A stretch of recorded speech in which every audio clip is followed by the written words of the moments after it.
Hola viajeros, ¿qué tal? ¿Cómo va esa vida? Espero que muy, pero muy bien y me alegro muchísimo por eso. Hoy vamos a seguir con este ciclo de historia de los viajes y les voy a contar cómo nacieron las agencias de viajes y los viajes organizados. Pero más que eso, en lo que quiero hacer hincapié, si bien es una historia que a mí cuando la conocí ya hace muchísimos años me encantó, principalmente por un tema, de ver cómo una idea muy simple, muy cotidiana, diría que pequeñita, puede cambiar la forma de vida de toda la humanidad. Hoy no podemos concebir la vida sin unas vacaciones, sin un viajecito, aunque sea una escapada de 2 o 3 días a la playa, a la montaña, al campo, y si es un viaje largo según las posibilidades de cada uno, mucho mejor. Pero eso a mitad del siglo XIX no existía y hubo alguien que lo creó, y es lo que vamos a ver hoy. Así que si esto te interesa, te pido que te sumes conmigo a esta imaginaria máquina para viajar en el tiempo y en el espacio y vamos a conocer la historia. Para eso vamos a viajar primero en el espacio. Nos vamos a ir a la pequeña localidad de Melbourne. No, Melbourne en Australia no. Me refiero a la pequeña localidad de Melbourne en el condado de Derby, en el corazón de Inglaterra. Esta sí, aquí estamos bien ubicados. Y ahora, una vez en este bonito pueblo, vamos a retroceder concretamente hasta el día 22 de noviembre de 1808. Ese día para el matrimonio Cook fue uno de los más felices. Nació su pequeño hijo al que llamaron Thomas. Los Cook eran una familia de esa clase media incipiente en pleno apogeo de la Revolución Industrial, un matrimonio muy creyente y devoto de la Iglesia Bautista, y bajo esa filosofía y creencias fueron educando a su pequeño hijo.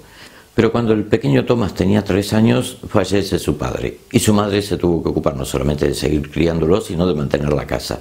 Era una mujer muy dura, de carácter muy fuerte, muy religiosa y muy severa en su forma de educación.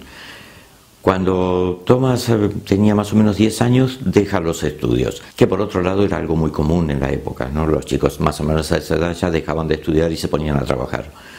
Él comenzó a saltar de un trabajo en otro, el que más tiempo duró y que más se reconoce fue como ayudante de jardinería, hasta que cuando tenía 18 años, de la mano de su tío, comenzó a aprender el oficio de ebanista.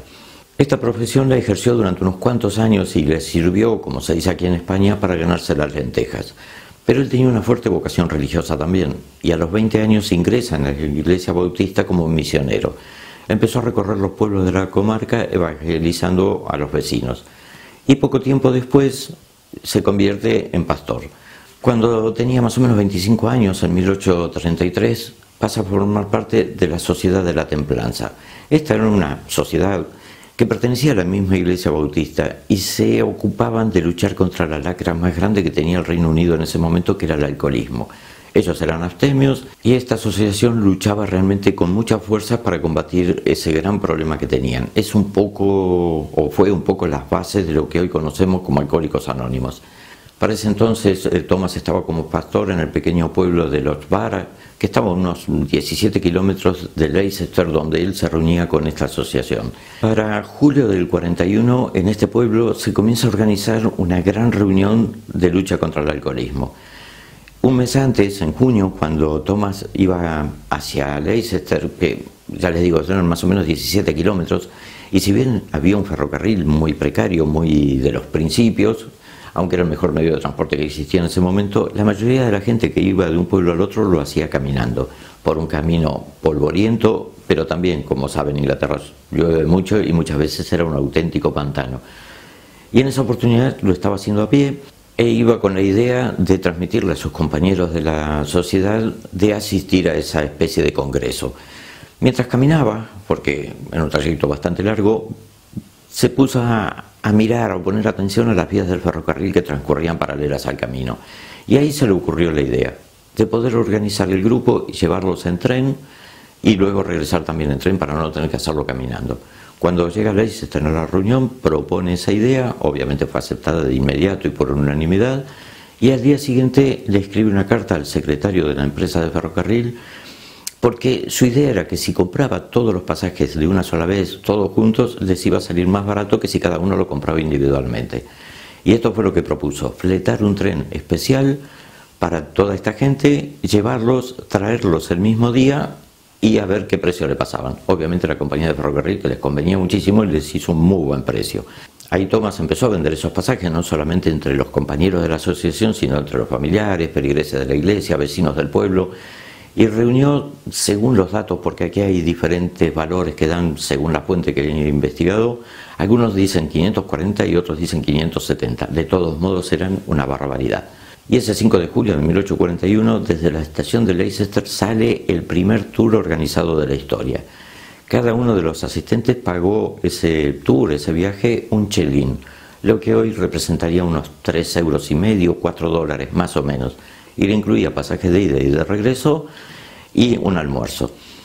Aquí Thomas Cook vio que, si bien no ganó mucho, porque él sacó un pequeño beneficio económico, pero le vio un gran potencial y ahí es donde comenzó a trabajar. Desde ese momento empezó a organizar pequeñas escapaditas así de ida y vuelta en el día a pueblos vecinos, a algunos lugares, para que la gente no pasara el tiempo libre en las tabernas, emborrachándose hasta caer desmayados. Y eso fue calando y fue teniendo muchísimo éxito, a tal punto que poco tiempo después comenzó a llevar niños, chicos pequeños, para que ya empezaran a ver otra forma de vida, que en esos días libres pudieran salir al campo, tomar el sol, conocer otros pueblos y no pasarse el día en una taberna emborrachándose. Y así siguió. Y comenzó a hacer salidas a ciudades que estaban un poquitín más lejos, como Liverpool, como Nottingham, y de esa manera lo estuvo haciendo durante mucho tiempo y siempre mantenía su trabajo como ebanista. Cuando en 1851 se hace la Feria Mundial de Londres, comenzó a organizar viajes para ir a visitar la feria. Estas duran un mes como las actuales y según los registros en ese mes transportó ni más ni menos que 160.000 personas, con lo cual se hizo de un dinero impresionante y formó ya oficialmente su empresa Thomas Cook. Una vez pasada la feria y que ya la gente empezó a tomarle gustito a viajar, comenzó a organizar viajes de 3, 4 días por el interior de Inglaterra, por Escocia, aunque ya para esas alturas su gran sueño era cruzar el Canal de la Mancha y digamos que conquistar Europa, empezar a hacer tours internacionales. Bueno, durante este tiempo se fue preparando para eso y en 1855 era la Feria Universal de París, que cuidado, no es la misma que de 1888, que es cuando se construyó la Torre Eiffel. Esta fue anterior, se hizo en el mismo lugar, en los Campos de Marte, y estaba apuntada básicamente a la actividad agrícola, industrial y al arte. Y un poco con la excusa de asistir a la Feria Mundial de París, planificó el primer tour organizado por Europa de la historia. Aquí también hay diferencias en las fuentes, ya que los registros oficiales que estaban en la página web de Thomas Cook Group desaparecieron junto con la empresa en el 2017. Hay artículos de todo tipo y suele haber diferencias de datos. Pero bueno, tomé el que me parece más lógico y aparte que se repite más veces. Ese tour visitó Bruselas, Colonia, Heidelberg, Baden-Baden, Estrasburgo y París. En París asistían a la feria y regresaban a Inglaterra. Dado el éxito de ese primer tour organizado, sigue haciéndolos y ampliando rutas, cada vez más ciudades, un poco más largos, empieza a extender recorridos, ya se comienza a meter en Italia, y en ese periodo también él hace un viaje de exploración, digamos así, a Suiza, donde descubre una auténtica mina de oro, porque Suiza era el polo opuesto de la Inglaterra victoriana, de la Revolución Industrial, ya que este país era netamente rural en ese momento y como todos sabemos Suiza es característico por sus altísimas montañas, la nieve, los valles, bosques, lagos, pero principalmente el aire puro.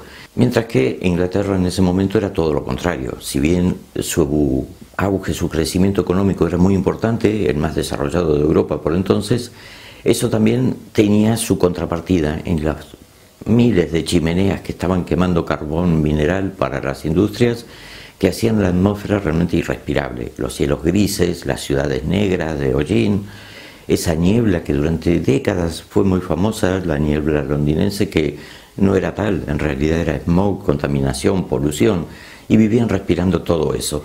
Entonces Suiza lo tomaron aparte de un lugar de esparcimiento para ir un poco a disfrutar de la nieve con los trineos, los incipientes esquís, a respirar aire puro, como un turismo de salud. Y eso tuvo muchísimo éxito, se vendían como pan caliente, a tal punto que la alta sociedad inglesa se sintió desplazada porque Cook siempre apuntó sus viajes a la clase trabajadora, a la clase media que estaba empezando a nacer. Y esa clase alta le pidió que organizara viajes de lujo para ellos. Y Cook, que no era ningún tonto, vio el negocio y empezó a hacerlo también, que también tuvo un éxito brutal. Y así la cosa fue creciendo. En 1864 decide incorporar a la empresa a su único hijo, a John Mason Cook, que por entonces tenía unos 30 años, y se involucró en la empresa y juntos empezaron a trabajar y a seguir expandiéndola. Y fueron abriendo oficinas, agencias de viajes por toda Europa, incluso ya en Estados Unidos, en Australia, en Nueva Zelanda. Y en el año 68 inventan algo muy simple, pero que todavía hoy seguimos usando, como son los vouchers, esos cupones que cuando tú contratas, por ejemplo, una estadía, una estancia en un hotel, le pagas a la agencia de viajes, ellos te entregan ese papelito, lo presentas en el hotel y eso te cubre la reserva y el pago. Según la explicación que dio Cook en ese momento, era para evitar de que los pasajeros viajaran con dinero en efectivo, tuvieran que cambiar por monedas locales. Pero en realidad creo que el motivo era mucho más terrenal, digamos así. De esa manera él se aseguraba de cobrar el dinero y luego enviarle el pago al hotel de lo que ese hotel cobraba y se quedaba con su comisión, en lugar de hacer la vuelta a la inversa que iba a tardar mucho tiempo en poder cobrar ese dinero. Y esto funcionó fantásticamente bien, a tal punto que poco tiempo después hizo un convenio con un banco inglés y bancos de diferentes lugares de Europa para que los pasajeros aquí sí no tuvieran que viajar con tanto dinero encima. Y crearon los rudimentos de lo que después conocimos y utilizamos durante muchísimos años, como eran los traveler checks, que si bien todavía existen, hoy ya están casi en desuso, pero era una modalidad muy práctica y segura de llevar el dinero. En esa época de plena expansión también comienzan a hacer cruces del Atlántico en los primeros barcos de vapor para visitar Estados Unidos, principalmente Nueva York, pero también había un gusto en la sociedad de la época de conocer los lugares o los campos de batalla de la Guerra de la Independencia. En el año 69 contrata 2 barcos de vapor para hacer un crucero por el Nilo, convirtiéndose en el primer tour operador en organizar turísticamente las rutas por Egipto. Y en 1872 hace lo que fue el primer tour organizado de dar la vuelta al mundo. Este fue acompañado por el propio Thomas Cook, que ya contaba con 63 años.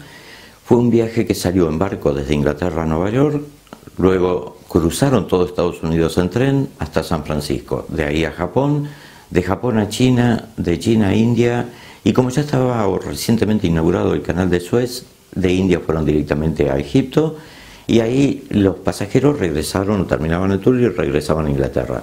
Él se quedó en la zona de Medio Oriente, Israel, Jordania, preparando las bases de los tours que iba a hacer posteriormente a Tierra Santa, convirtiéndose también en el primer tour operador de esa zona.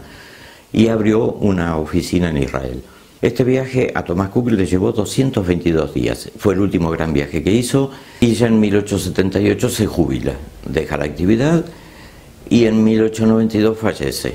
Su hijo John sigue con la empresa, haciéndola crecer cada vez más. Ya tenían oficinas prácticamente en todo el mundo. Era una empresa de viajes grandísima, a tal punto que ya habían empezado a salir agencias de viaje por todo el mundo como si fueran hongos.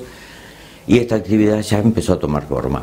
Y luego sus nietos, los hijos de John, en la década de los años 20, vendieron la empresa, como suele pasar normalmente, ¿no? Y esta fue comprada por un grupo económico belga que era a su vez el que administraba y comercializaba el Expreso de Oriente.